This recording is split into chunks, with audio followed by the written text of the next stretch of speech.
And this is why people vote for Trump. They say in politics, liberals are the gas pedal and conservatives are the brakes. And I'm generally with the gas pedal, but not if we're driving off a cliff. On the trans issue, America is no ands, ifs, or buts about it, absolutely alone in the world now, an outlier country.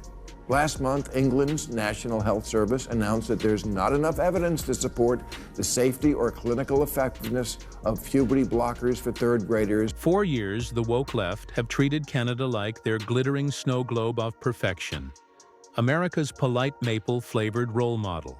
But not everyone's sipping that syrupy Kool-Aid, least of all Bill Maher. On a scorching episode of Real Time, he didn't just question the myth. He torched it like a stack of overcooked pancakes. Buckle up. This roast comes served extra crispy. It was where every woke white college kid wearing pajama pants outdoors who'd had it up to here with America's racist patriarchy dreamt of living someday. There's only one problem with thinking everything's better in Canada. It's not. Not anymore, anyway. Last year, Canada added 1.3 million people, which is a lot in 1 year, the equivalent of the U.S. adding 11 million migrants in 1 year. And now they're experiencing a housing crisis even worse than ours. And we're sleeping in tents. Ma wastes no time.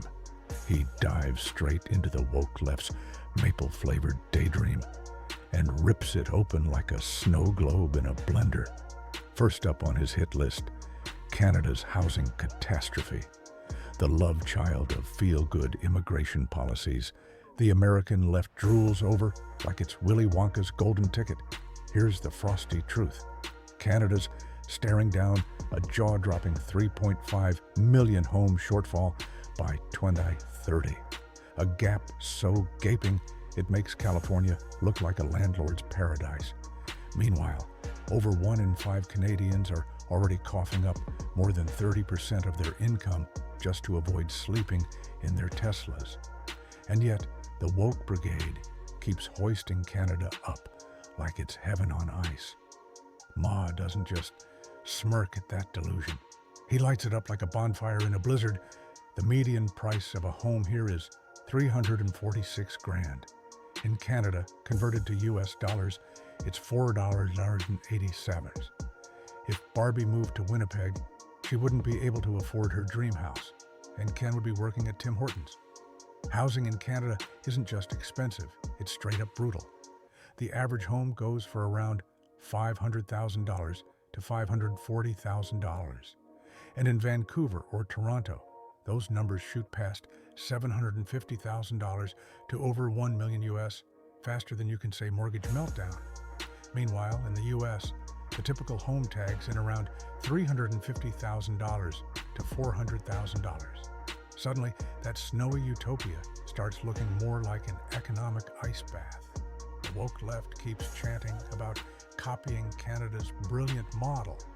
But let's be honest, most of them are already struggling to stay afloat stateside. Slap Canadian price tags on American homes, and we're not building a progressive paradise. We're printing nationwide eviction notices. Maher's message lands like a cold gust off the Yukon. Copy Canada, and you won't get affordable living. You'll just get priced out of your own driveway. And because of mortgage debt, Canada has the highest debt to GDP ratio of any G7 nation. I don't know what that means, but it sounds bad. Applause. So does their vaunted healthcare system, which ranks dead last among high-income countries in access to primary health care and ability to see a doctor in a day or two. And it's not for lack of spending. Of the 30 countries with universal coverage, Canada spends over 13% of its economy on it, which is a lot of money for free health care. Canada's cracks are showing faster than a frozen lake in spring, and the liberal fan club's perfect utopia narrative is melting right along with it. Turns out the problems up north are a lot bigger than the maple-scented myth ever let on. And let's be clear, Bill Maher isn't some MAGA firebrand. waving a conservative torch. He's a lifelong liberal, one the left used to parade around like their sharp-tongued mascot. That's what makes his takedown sting. It's not coming from the other team. It's coming from one of their own.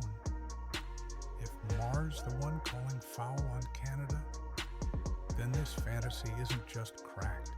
It's a full-blown shatter zone. But here's the twist. Maher's not ranting for sport. He's holding up a mirror to America with that trademark smirk, basically saying, "You want to copy this? Really? Because if Canada's your model, get ready for sky-high housing, broken promises, and a front row seat to regret." And the best part, he's only just warming up. Look, I'm not saying Canada still isn't a great country. It is, but those aren't paradise numbers. If Canada was an apartment, the lead feature might be America adjacent. And if America was a rental car, Canada would be America, or similar. And again, honestly, Canada, I'm not saying any of this because I enjoy it. I don't, because I've always enjoyed you. But I need to cite you as a cautionary tale to help my country. And the moral of that tale is, yes, you can move too far left. And when you do, you wind up pushing the people in the middle to the right. Is that a confession from Bill Maher? Has he suddenly defected to the right-wing rebellion? Not quite. It's just what happens when you wander too far into leftist law. You eventually hit the edge and realize gravity still works. When the left drifts so far off the rails that even lifelong liberals start gagging on the group, think the pendulum doesn't just swing back, it snaps. Not every disillusioned liberal turns conservative out of newfound love for the GOP. Some just wake up and think, wait, when did everyone around me lose their minds? Take Joe Rogan, once the patron saint of counterculture progressives, now labeled right-wing for committing the cardinal sin of asking questions. Or Elon Musk, the guy who made electric cars cool and rockets reusable, hardly a conservative resume, yet somehow exiled to the center-right for not clapping on Q Mars in that same boat. He hasn't changed a bit. The shoreline did. The left just sprinted so far off the cliff that anyone standing still now looks like a Reagan speechwriter by comparison. At its worst, Canada is what American voters think happens when there's no one putting a check on extreme wokeness. Like the saga of Canadian shop teacher Kayla Lemieux, whose pronouns are she, her, and those. Kayla is now back to being a guy named Carrie. But 2 years ago, when they showed up to teach children, the progressive high school they taught at said that the school, not the person. Really, you couldn't have found another word. We were using that one anyway. Okay. They were committed to a safe environment for gender expression. Safe for who? What about the children? This is what happens when society collectively decides that everyone gets to rewrite reality, and the rest of us are drafted into the improv show. The result? Pure, unfiltered chaos. Gender addition. Take the poor students who couldn't even tell what planet their teacher was orbiting from. One day to the next. Monday, he shows up in a dress, declares himself a woman, and demands applause for the transformation. Tuesday, he's back to being a man like nothing happened. No explanation, no curtain call, just confusion and whiplash all around. That's not education. That's performance art gone rogue. And not the inspiring, soul-stirring kind. The kind that leaves the audience wondering if they missed the plot twist or the medication schedule. When identity becomes a revolving door, clarity packs up and leaves. What's left isn't progress. It's a costume change masquerading as enlightenment. That's when things change, but what people say about them doesn't. Yes, for decades, places like Vancouver and Amsterdam and Stockholm seemed idyllic because everything was free and all the energy we needed was produced by riding a bike to your job. At the windmill, Canada was where all the treasured goals of liberalism worked perfectly. It was like NPR come to life, but with poutine. And let's be clear, this circus of extreme wokeness isn't happening in some distant ideological petri dish. It's unfolding right next door in the land of maple leaves and mild manners. Canada, the same country America's liberals keep swooning over, like it's the promised land with better health care. This is their golden model, their shining northern beacon of progressive perfection. But peel off that maple syrup glaze, and what do you actually get? Sky-high housing prices, crushing families, identity politics running amok, classrooms that feel more like reality TV auditions, and government policies that read like social experiments gone wrong. Still, the American left gazes northward like lovesick teenagers, convinced Canada's living out some enlightened fairy tale.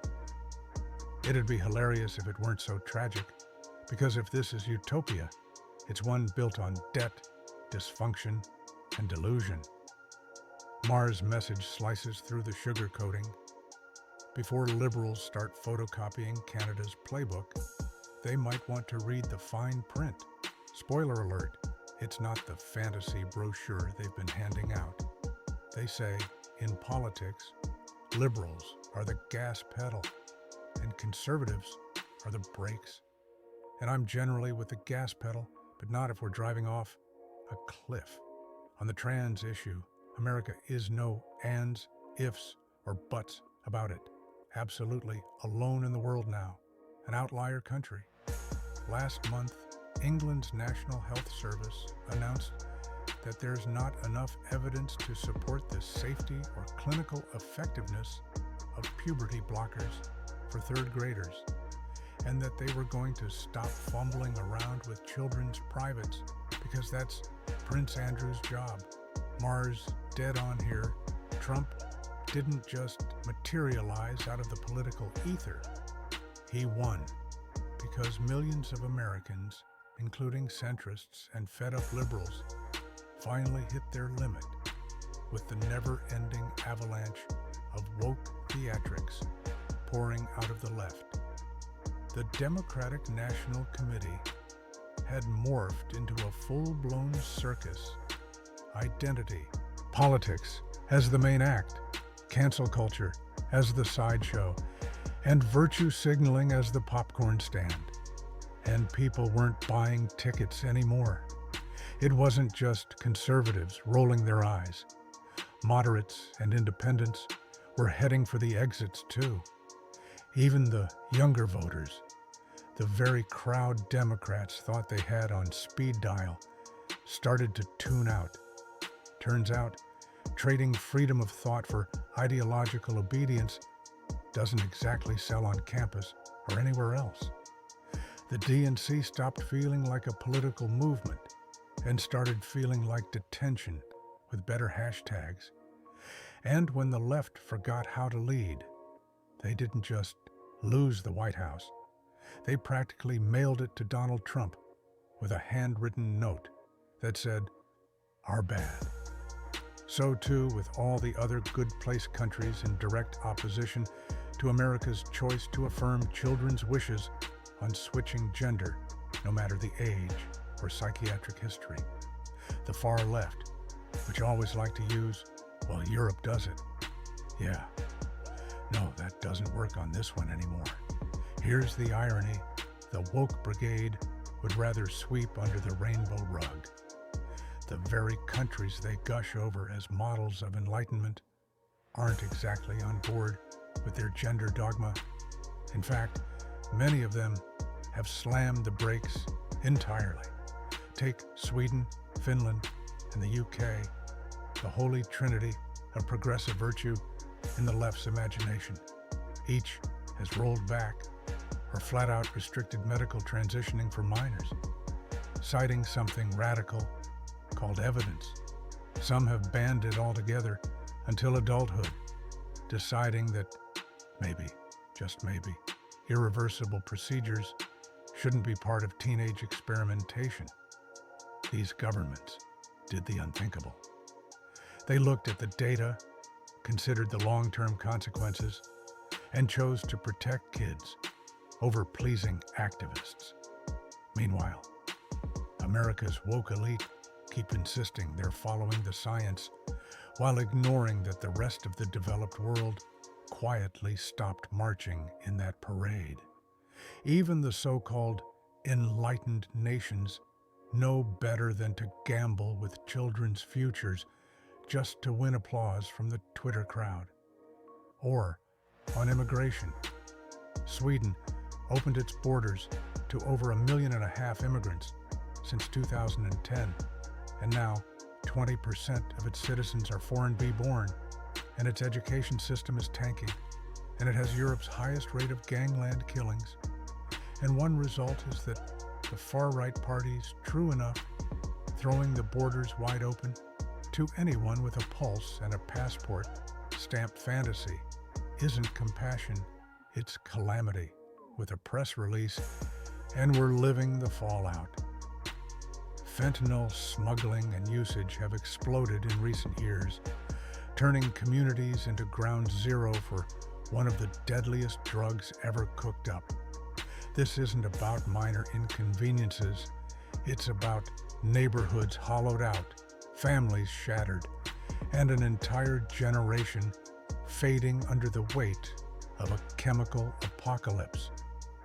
The statistics are jaw-dropping, but the heartbreak is worse. Ordinary Americans who once had stability and safety, now paying the ultimate price for political recklessness. The left likes to frame this as kindness, but what kind of compassion leaves kids overdosing in school bathrooms and parents picking out coffins instead of college dorms? Maher's warning cuts to the bone. If America can't secure its borders, it can't safeguard its people. And without protection, there's no peace, just chaos with a policy label. In the end, Maher's takedown of Canada and the radical left isn't just comedy, it's clarity. From housing meltdowns to gender confusion, border breakdowns to fentanyl devastation, the utopian mirage crumbles on contact with reality. America doesn't need Canada's blueprint. It needs leadership, sanity, and a firm grip on the real world. And with that, we drop the curtain. If this hit home, hit that like button and subscribe for more unapologetic takes. Thanks for watching. And as Maher say, we're not done yet.